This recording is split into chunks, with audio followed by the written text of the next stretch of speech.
happy Tuesday, everyone. We continue to follow potential tropical cyclone 9. This is set to become tropical storm Helene later today in the Caribbean, then continuing to head northwest into the Gulf of Mexico. And it should be there by tomorrow, where it will very likely become Hurricane Helene. Now expected to maybe strengthen to a strong Category 2 or a strong Category 3 as it heads towards Florida's coast. Still expected to make landfall there on Thursday before the remnants head north and northwest, impacting us Thursday and Friday. Let's take a look at these wind gusts. It's going to be breezy to windy at times during the day on Thursday. Thursday night, it's going to be downright windy at times. As we go into Friday, those wind gusts are going to be a little bit more intense as the remnant low is just to our south and then eventually just to our west and then eventually to the northwest. You can kind of see that intensity growing off and on throughout the day. Not sustained, but some of these wind gusts could be 30, 40, even 50 miles per hour on Friday.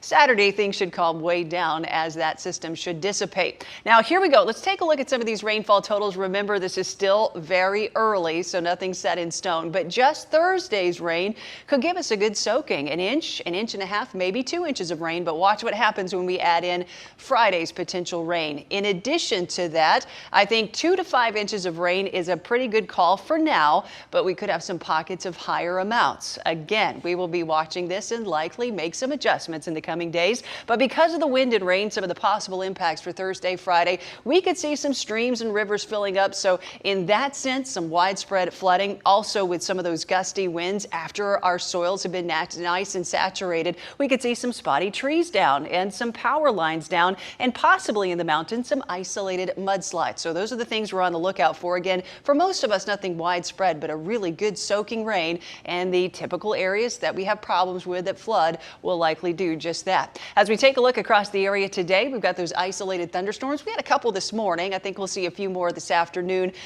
for the mountains, and then tonight for the upstate. Here we go. 2, 3 o'clock, we'll start to see them kind of pop up across the mountains. 5, 6, 7 o'clock, we'll see a few kind of come and go across the upstate. Tomorrow morning, don't be surprised if you don't run into a spotty shower or two. I think our rain chances increase as we go into tomorrow afternoon and evening. And this culprit is right here. This is our cold front. It so wants to come through. It's going to try to come through, but I don't think it's going to be allowed to, because I think by late Wednesday into early Thursday, we're going to start getting some of those outer bands and even some of those winds from the remnants of what will be Helene. And that's going to give us, well, that's going to kind of keep that cold front out to the west, enhance rain chances, and then bring some of its own. So if we kind of take a look at it from a little bit of a distance, you can see the cold front right here. You can see it stalling out, and then you can see some more rainfall coming our way. So the farther west you live, most likely you will see the greatest rainfall. As we go throughout the day Friday, here we go. Winds and rain. We've got another area of low pressure that's going to develop in Arkansas. That's going to pull that initial remnant a bit to the west, keep us on that east side. That's the wet, windy side. So Thursday, Friday are now live Super Doppler 4 alert days because of the wind and rain. I don't think it's going to be heavy rain all day on either day, but it is going to be enough that if you work outside, you want to be outside,